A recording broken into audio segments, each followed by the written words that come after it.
From this point on, we're really on the tail end of finish and setup. So we're going to start running some of our wires and getting our receiver set up and switches, all the finishing details.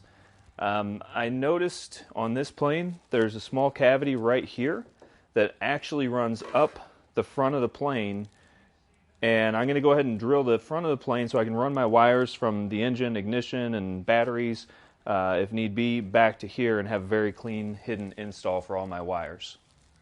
Here's a front view of where I'm going to cut the hole out, and again it's going to run down the side of the fuselage and then come up and into the cavity as I showed just a moment ago.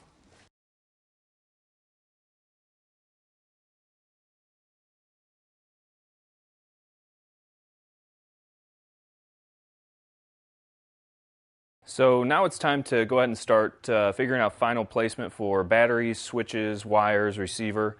The first thing I'm going to do is figure out approximately where I'm going to put my batteries, and to do that I want to figure out where the CG is currently. Now, looking at the website and looking at where the wing tube is, we want the CG to be right about on the wing tube, at least as a starting point.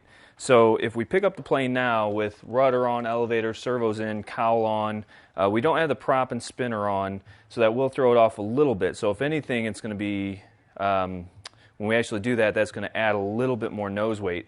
But we want it to kind of balance on the wing tube, and right now if I pick this up near the wing tube, that tail just does not come up. So I'm going to put these batteries in just slightly ahead of the wing tube up by the firewall and see how it does. And go just behind the wing tube. Yeah, and that lifts up, so that's right on the center of the wing tube, maybe just a touch behind. So when we go to add the spinner and the prop, that should balance it just about perfectly as a starting point. We are, of course, going to do some flight testing to figure out exactly where it needs to be. But for now, I'm going to go ahead and mount these batteries right up here near the firewall. So for now, I'm going to go ahead and mount my batteries one on either side here and the same spot on the opposite side of the plane. This will avoid the wing sleeve that you can see here, so we'll be able to drill through this without going into the wing area. So on this plane, this will work really well. I won't be surprised when I start flying if I decide to move them back here, and I might have to adapt another way. I might just have to secure them down next to the fuel tank, or we could even end up being behind the wing tube. But for now, I'm going to go ahead and start here as my guesstimate of where we want the CG to be. I'm just going to take the battery, I'm going to end up putting zip ties over the top and around the bottom and drilling through. So I'm just going to mark a line showing where that battery rests. And then we're going to put a slot here and here so we can run zip ties through there and around the battery. This is pretty straightforward. We've got two zip ties run through. I've got some foam, and I put Velcro on the battery and the foam, so that's going to keep this from sliding in and out this way. The foam has enough softness and resistance to keep it that way, and then the Velcro between the battery and the foam will keep that from sliding against each other as well.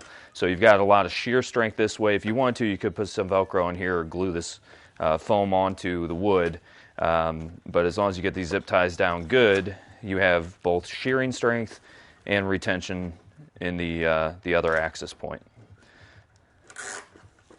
One thing I didn't mention is when I was testing the balance, I went ahead and had my power box sitting right about here because it was close to the wing tube. I knew this is about where I was going to install it.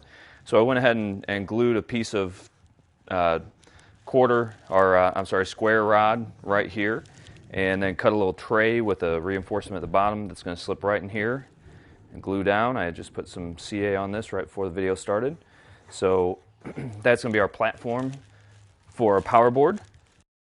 And so our PowerBoard is going to mount right in here, just like so. I'm going to be mounting one of these RedwingRC redundancy pin switches as well, and these install really easy. I like that it's a very small footprint on the outside of your plane. All we're going to do is get a drill bit that matches the thread size here and drill a hole. I tend to be on the right side of my plane with my switches for some reason, kind of left side when I gas and right, so I'm just going to put it on that side.